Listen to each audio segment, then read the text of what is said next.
So this video is going to show you some exercise options for patients following ACL surgery at around the week 6 mark. So we can progress our partial squats to a bit lower in our sit stands. It will be dependent on the patient how deep you get. Usually 60 to 80 degrees will be sufficient with double leg exercises at this point. And we're just looking to get good tension through the quadriceps, good control, but also respecting pain throughout this. Some patients will be able to get deeper than others, so it's just assessing the person in front of you with these types of exercises. We can always use the chair as a reference. If you want to make the exercise a bit easier, you can just do a full sit down. Make it a little bit harder, just do a bottom touch onto the seat.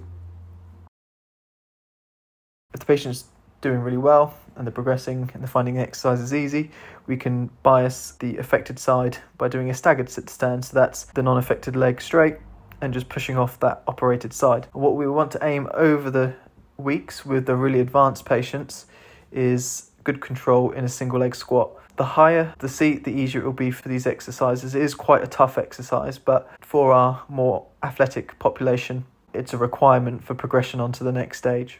So we want to compare left and right, looking for any excessive movement on that operated side. Aiming for good quality and control, the patient feeling strong, not touching down with the other side, and just the ability to do a single leg squat without any support. So a bit of a contentious area is knee extension.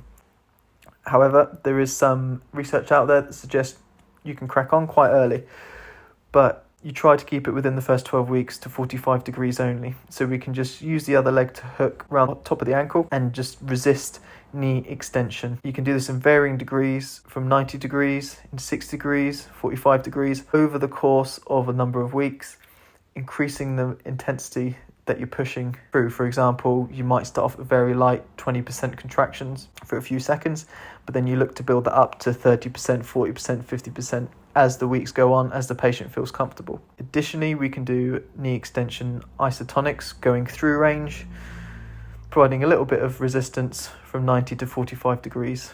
These also can be done with light weights in the gym on an actual knee extension machine, but depending on our patients, if they can actually get to the gym, this might be another option.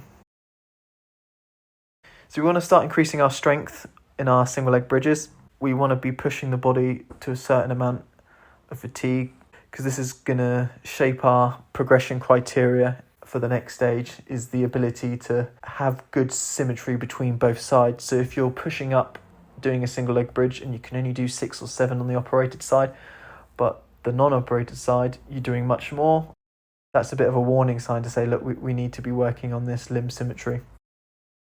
If we wanted to bias the hamstrings and not take them through range, because we're still trying to protect the graft early on, is doing some heel bridges. Obviously, the closer the heels to the body, the easier the exercise will be. The further they are, the harder the exercise will be. Calf raises for general conditioning is also an option at this stage. Single leg for the patient if they're high level, double leg if you've got a patient more on the less active, less elite side of things.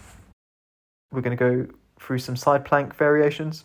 Full side plank if you've got a high level patient that can tolerate it, just looking to increase our time and comparing side to side. Additionally, we can just do a half plank if the patient is at this level.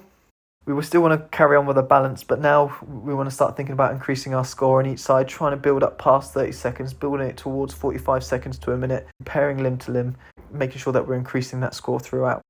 Ideally, we should have full range of motion at this point, so we just want to maintain that full knee flexion and full knee extension. The most important things in criteria for progression is patient strength and the ability to start bridging the gap between limbs, because we want the operated side to get as close as possible to non-operated side before we start to think about moving on to higher level type activities such as running and jumping. And this is something that we'll cover in the next stage.